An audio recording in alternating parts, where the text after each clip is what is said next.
E nós tivemos um líder na nossa nação que influenciou muito a nossa juventude e a nossa adolescência, que era o Jaime Kemp. Alguns aqui, quando vão me ouvir falar agora, vão se lembrar do Jaime Kemp, né? Uma boa parte não faz a menor ideia quem seja, né? Mas Jaime Kemp influenciou muito a nossa geração de jovens, né? Era um missionário da CEPAL. E Jaime Kemp, pregando naqueles tempos para nós, fez uma pergunta na pregação, e essa pergunta veio me acompanhando ao longo dos anos, né? O que fazer quando não sabemos o que fazer? É esse texto do livro de 2 Crônicas, capítulo 20. O que fazer quando não sabemos o que fazer? O que fazer quando a gente não vê a saída? O que fazer quando a gente a gente olha para nós e nós vemos a nossa limitação, a nossa deficiência, o desafio é grande demais, tá? E a gente não tem saídas humanas, né? O texto de 2 Crônicas fala, vamos lê-lo aqui, ele diz assim: aconteceu depois disso, 2 Crônicas, capítulo 20. Aconteceu depois disso, os filhos de Moabe, os filhos de Amon, e com eles alguns outros dos amonitas, vieram à peleja contra Josafá. E vieram também alguns, né, e disseram: vem contra ti uma grande multidão, da além do mar, né? E eles já estão em Hazazon Tamar, que é em Engedi. Então Josafá teve medo e pôs-se a buscar ao Senhor, apregoou um jejum em todo Judá, e Judá se ajuntou para pedirem socorro ao Senhor, e também todas as cidades de Judá vieram para buscarem ao Senhor, e se colocaram em pé na congregação de Judá e de Jerusalém, na casa do Senhor, no pátio novo, e disseram: ah, Senhor Deus dos nossos pais, porventura não és tu Deus nos céus? Não és tu dominador sobre todos os reinos da gente? E na tua mão há força e poder, né? E não há quem possa te resistir, né? Verso 12 diz: ah, Deus nosso, porventura o Senhor não intervirá? Porque em nós não há força para essa grande multidão, né? Porém, os nossos olhos estão postos em ti. Gente, que palavra fantástica é essa, que palavra maravilhosa, tá? O povo está diante de uma situação que não sabe o que fazer, como eu e você, em tantas situações e circunstâncias da nossa vida, tá? E talvez de uma forma especial ou específica agora, nesse momento, eu não sei o que fazer, ó Deus. Como dizia a vovó lá em Minas Gerais, né? Se correr o bicho pega, se ficar o bicho come, tá? Não tem saída humana, não há perspectiva humana. Como é que eu me livro disso, né? Como que eu me livro dessa situação, tá? Diante disso, a gente vê que Deus deu ao povo, né, os direcionamentos. Deus deu a saída, tá? A saída está em Deus. Amém? Essa é a primeira verdade que está aqui nesse texto, né? Quando a gente não sabe o que fazer, quando a gente não vê recursos humanos, não sabemos para onde ir, não sabemos para onde correr, pois bem, então corra para os braços do Pai. Amém? Corra para a presença de Deus, né? Corra, tá, para os pés do Senhor, né? Corra para a oração, corra para o clamor, corra para o jejum, né? E se coloque diante do Senhor e declare diante de Deus. Foi o que o povo disse, eles declararam, né, a sua incapacidade, declararam a sua limitação, né? Colocaram aos pés de Deus o seu temor, o seu medo, a sua ansiedade, né? Eles não fizeram vista grossa, eles não romantizaram o problema, né? Não, eles enxergaram o tamanho do problema, enxergaram a realidade, a dimensão, né, do que estava por vir, do que estava por acontecer, enxergando a realidade, o tamanho da coisa, vieram para os pés do Senhor. E vocês vão ver que o texto está falando de toda uma nação, de todo um povo, né? Desde o líder máximo, desde, né, o rei da nação até a criança, né? Todos vieram e se colocaram diante de Deus e clamaram a uma só voz, clamaram a um só coração, né? Declarando: Senhor, não há força em nós para tão grande multidão, não há força em nós, não há saída em nós. Tá? Mas ao declarar a sua incapacidade, reconhecer a sua limitação, eles também trouxeram à tona, né, na sua oração, aquilo que os firmava. E eles estão firmados, você vai ver pela oração, né, de Josafá e de todo o povo, eles estão firmados nas promessas de Deus. Eles disseram: Senhor, foi o Senhor que nos disse que quando as coisas nos acontecessem, que quando nós estivéssemos em aperto, que quando nós estivéssemos em crise, que quando nós estivéssemos em necessidade, foi o Senhor que nos disse que quando nós não soubéssemos que saída tomar, que rumo tomar, que se nós viéssemos à Tua presença e nós clamássemos ao Senhor em nossa angústia, o Senhor nos ouviria. Eles foram à oração, eles foram à busca de Deus, não firmados nos seus próprios sentimentos, né? Mas firmados nas promessas que Deus havia dado em relação àquele lugar, em relação ao templo em Jerusalém, né? Eles estavam firmados nas promessas que Deus havia feito. Pois bem, tá? Deus sabe o que eu e você estamos passando. Deus conhece a sua dor, Deus conhece a ansiedade do seu coração aí agora, né? E o que move Deus a se inclinar em sua direção, em minha direção, é o caráter do próprio Deus, né?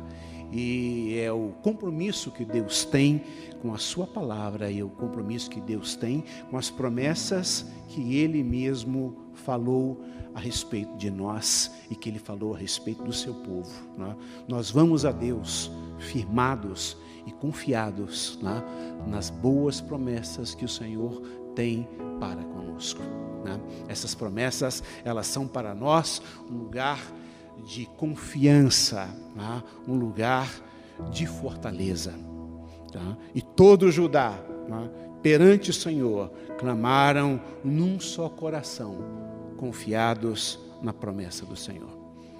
E algumas coisas acontecem então imediatamente à medida que o povo está orando, de que elas são sinais, e elas são dicas para nós do que continuar fazendo quando não sabemos o que fazer, né? Diz então o texto, no verso 14, que o Espírito do Senhor veio sobre a congregação, o Espírito do Senhor veio, né, sobre o povo, e Deus, pelo seu Espírito, fala através da boca de Jaziel, né? E Deus então dá a sua palavra e diz: escutem, ó moradores de Judá, né? Escutem, né, toda Jerusalém, e tu, rei Josafá, porque assim diz o Senhor, né?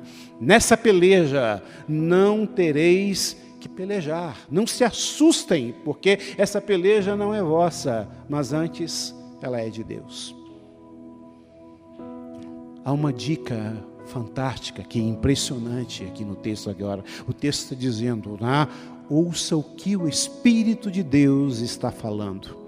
Ouça o que Deus está falando à sua vida. Ouça os recados que Deus está enviando para o seu coração. Ouça os recados que Deus está enviando através da sua palavra. Ouça os recados que Deus está enviando, né, através das ministrações, das pregações, dos direcionamentos que estão vindo daqui do púlpito para a sua vida. Ouça os direcionamentos que Deus está dando através dos seus profetas. Ouça o que o Espírito de Deus está falando falando, né? E o que Deus está falando através da sua palavra é que antes dessa luta ser sua, antes dessa guerra ser sua, antes dessa peleja ser sua, primeiramente ela é de Deus, né? Primeiramente ela é do Senhor, né? Verso 17: nesta peleja não tereis que pelejar, parai, está em pé e vede a salvação, né, do Senhor, né? Vede o seu livramento. Não temais, nem vos assusteis, saí-lhes ao encontro amanhã, porque o Senhor será convosco. Ao contrário do que alguns podem pensar, né, de que não, então vamos ficar quietinho, vamos ficar camufladinho, vamos ficar escondido, né? Não, o que Deus está dizendo é de que a forma como eles iriam vencer era diferente de como eles estavam acostumados a pensar de como uma guerra ou uma batalha é vencida, tá? Quando você pensa numa guerra e numa batalha, normalmente a gente vai logo pela lógica humana, a gente vai pela matemática humana, pela logística humana, tá? Se eu tenho um exército de tantos milhares de homens, então, em contrapartida, eu preciso, né, também de um exército de tantos milhares de homens. Se 1000 espadas virão contra mim, eu preciso, no mínimo, ter 1000 espadas para ir contra. Ou seja, há uma logística humana aqui para vencer essas batalhas. E Deus entra em cena, e Deus fala com o seu povo e diz: olha, essa guerra, ela não vai ser vencida, né, pela lógica humana, ela não vai ser vencida do jeito humano, tá? Isso não significa fugir da guerra, isso não significa fugir da batalha, tá? Mas o Senhor está dizendo: você vai vencer essa batalha, tá, com as armas do louvor, você vai vencer essa batalha com as armas da adoração, você vai vencer essa batalha com as armas da fé. Você vai vencer essa batalha com as armas da confiança plena, né, e total no Senhor. Você vai vencer essa batalha, né, não na lógica do homem, você vai vencer essa batalha na lógica de Deus. E qual é a lógica do Senhor? Né? Aqui o texto vai dizer, o Senhor vai dizer, né, vocês vão adorar, vocês vão louvar. Tá? Os sacerdotes vão à frente, né, vestidos, né, com roupas sacerdotais, né, e o povo vai atrás, né, e vocês vão estar vestidos de quê? Vocês vão estar vestidos de adoração, né, de espírito de fé, né, de confiança absoluta. E quando o povo vai indo, é interessante que Josafá se levanta lá no verso 20, né? E Josafá se coloca na frente do povo e diz: olha, e pela manhã eles se levantaram cedo, né? Foram ao deserto de Tecoa. Então Josafá se colocou em pé e disse: ouvi-me ajudar, e vós, moradores de Jerusalém, crede no Senhor vosso Deus, e estareis seguros, né? Crede nos seus profetas e sereis prosperados. Verso 22, e ao tempo então que começaram com júbilo, e começaram com louvor, né, adoração, o Senhor pôs emboscadas contra os filhos de Amon, né, e foram desbaratados. A lógica de Deus aqui é outra. A lógica do Senhor é a lógica da adoração, é a lógica da confiança. Porque ninguém vai para frente, né, de batalha, ninguém vai enfrentar um exército inimigo que estão armados com armas na mão, e eu não tenho armas na mão. Sim, as armas da nossa guerra, né, diz o apóstolo Paulo, elas não são humanas, elas não são carnais. Paulo vai falar isso escrevendo aos Coríntios, mas as armas da nossa guerra, elas são poderosas em Deus, são poderosas para anular sofismas, né? Para derrubar fortalezas, para jogar por terra toda arrogância e levar cativo todo pensamento à obediência de Cristo Jesus. As armas da nossa guerra são poderosas em Deus, né? Encha o seu coração de adoração. Coloque nos seus lábios, um hino de canção ao nosso Deus, como disse o salmista Davi, colocarei nos meus lábios uma canção ao Senhor, um hino de louvor ao nosso Deus, encherei meu coração de adoração, e a adoração será a proclamação da minha fé e do meu coração. Ao invés de deixar que o seu coração se encha do medo, da desesperança ou da desistência, venha à presença do Senhor, venha à presença de Deus com fé, venha à presença do Senhor com toda a confiança, porque eu te digo isso em nome de Jesus, e te digo porque creio isso de todo o meu coração. Essa peleja, essa guerra, antes de ser sua, primeiramente ela é do Senhor. Nosso Deus é um Deus soberano, e Ele guerreia as nossas guerras. A Bíblia diz isso. E no tempo certo, no tempo de Deus, pastor Luiz esses dias leu esse texto aqui, falou sobre ele. O Senhor dá a sua palavra, Ele quebra o carro, Ele queima, Ele quebra os arcos, queima o carro de guerra e diz: aquietai-vos e sabei que eu sou Deus, serei exaltado entre os povos, serei exaltado nas nações. Amém? Vem com confiança, assuma uma posição de fé nessa hora, e que o Senhor te abençoe, que seja a graça dEle sobre a sua vida. Eu quero agora orar com você. Aí onde você está, coloque o seu coração agora diante do Senhor.